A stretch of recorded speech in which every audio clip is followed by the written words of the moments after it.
PFT Live is shut down for the week, as you may know. PFTPM is back because I can only sit in front of a computer for so long and type. I like to communicate. I like to talk. I like to use my hands, as some of you know and as some of you have complained. But it's kind of the Italian way. We talk with our hands and our voices, and that's what I'm going to do for the next half hour. So I'm going to try to keep today's PFTPM to just 30 minutes. Try is the key word. Anytime I've ever said that in the past, I've jinxed myself. I've taken at least an hour. But today we just have a few topics, and we have some questions. And we're going to get to all of that starting now. And I want to begin with the franchise tag and the transition tag to a lesser extent. The transition tag isn't as big of a deal because it doesn't get used very often. But the franchise tag and the transition tag have been around for nearly 30 years now. And a lot of people don't understand where it came from. I'm going to try to explain now. Here's a history lesson. I haven't researched this. This all comes from my memory, so there's a chance it's wrong. But I'm pretty confident because I was following the NFL very carefully during the time this came to be, and I understand how it all works. I was a lawyer, so it kind of fits with my mindset, and I was always fascinated by it. I'm going to take you back to 1987. 36 years ago, the NFL had a strike. It was the last strike that resulted in missed games. There was one game missed, 3 weeks of replacement players, and then the strike ended.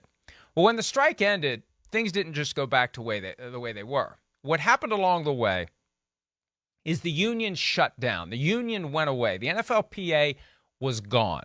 When that happens, when the NFLPA shuts down, and they did that during the 2011 lockout, the moment you do that, the NFL loses its ability to have labor rules, workplace requirements for free agency, for maximum salaries.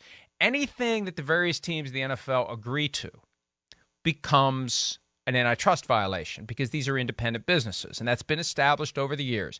They're independent businesses. If they come together on their own and agree to prices or payments or whatever, it violates the federal antitrust laws. What saves them as it relates to players is the federal labor law that allows them to negotiate as what's called a multi-employer bargaining unit. So when they have a union relationship that has all the teams on one side and all the players on the other, it's not an antitrust violation. You take away the union, lo and behold, you have antitrust issues if you try to say, this is the most we're going to pay, this is how free agency is going to work, this is how players are or aren't going to be able to change teams. So that lawsuit was filed in 87 or thereabouts. Reggie White was the lead plaintiff in that litigation.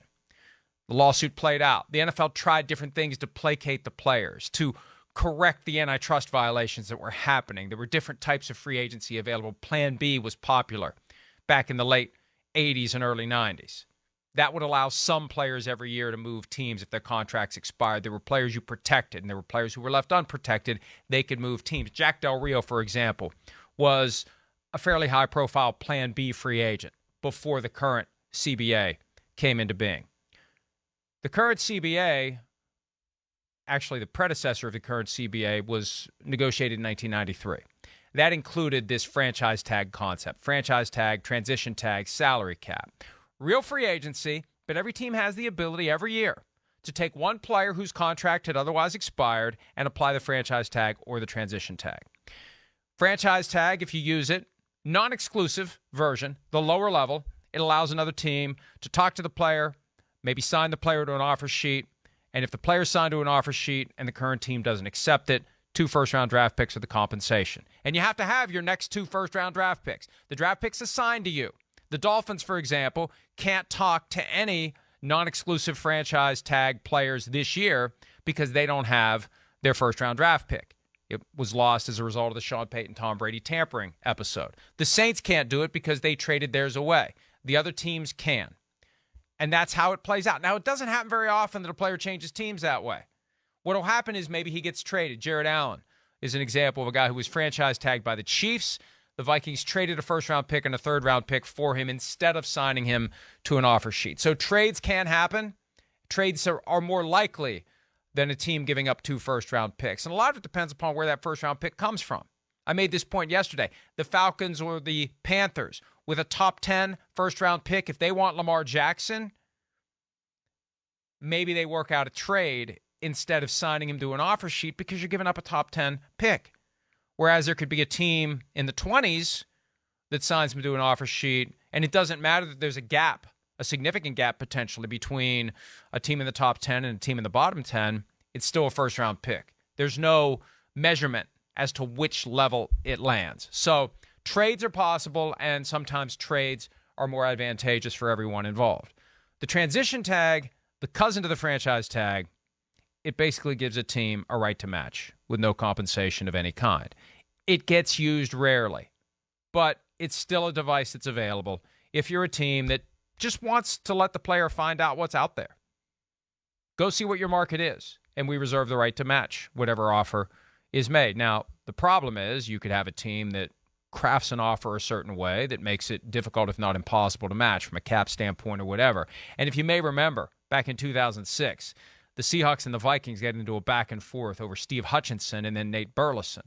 The Vikings used an offer sheet with a poison pill under the transition tag to get Steve Hutchinson away from the Seahawks, and then the Seahawks turned around and did the same thing to the Vikings, and that got shut down pretty quickly, because despite the freedoms that are otherwise available to teams within the confines of the CBA, from time to time the league doesn't look kindly on teams being creative and potentially upsetting the apple cart and creating real competition that would maybe cause teams to spend too much money. And yes, it is collusion, but it also absolutely happens. So, bottom line, franchise tag, transition tag.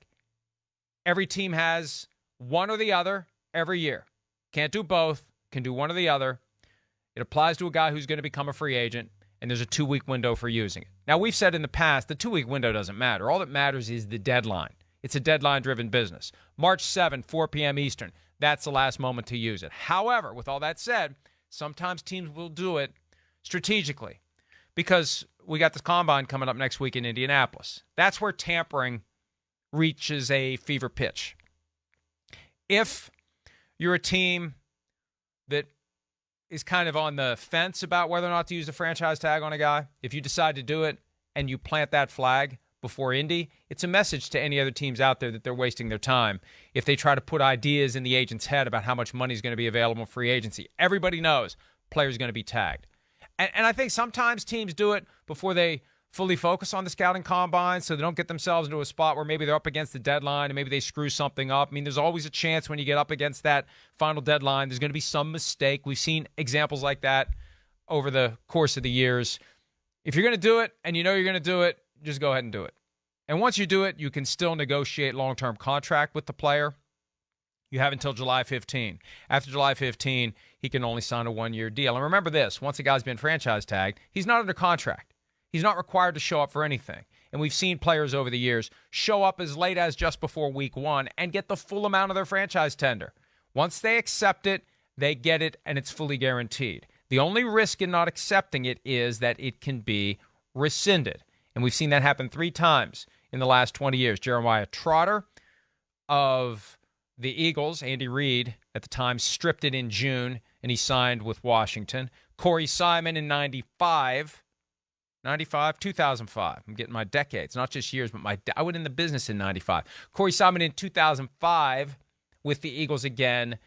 Franchise tag was rescinded. He hadn't accepted it. It happened in September. He went to the Colts. His career fizzled out after that. And then Josh Norman, 2016, franchise tag by the Panthers, rescinded in April. Washington signed him. So it happens rarely, but it can happen if you don't accept it. And you'll see a lot of guys rush to accept it. They take the money. They take the bird in the hand. Even though they'd rather have the long-term contract and the generational pay that goes with it, you know, for some of these guys, especially lower round draft picks, man, you offer them 15, 16, 17 million for 1 year. They're not going to say no to it, and they're not going to put it at risk by not accepting it. So there's your primer on the franchise tag, the transition tag, where it came from, what it means, and how it all plays out. Bottom line is, from today through March 7, 4 p.m. Eastern, any team can do it. Lamar Jackson, the biggest name. Others who are likely to be tagged. I was told earlier today, Daron Payne of the Commanders, 99.9% chance he gets tagged. Josh Jacobs could get tagged. Tony Pollard could get tagged. And we know that either Daniel Jones or Saquon Barkley will get tagged. It's now pointing toward Daniel Jones in New York. $32 million for him on a one-year deal, but again, it keeps him from going to the open market. Hi, it's Mike Florio. Thanks for watching PFT on YouTube. Hit subscribe for the latest news and analysis from Pro Football Talk.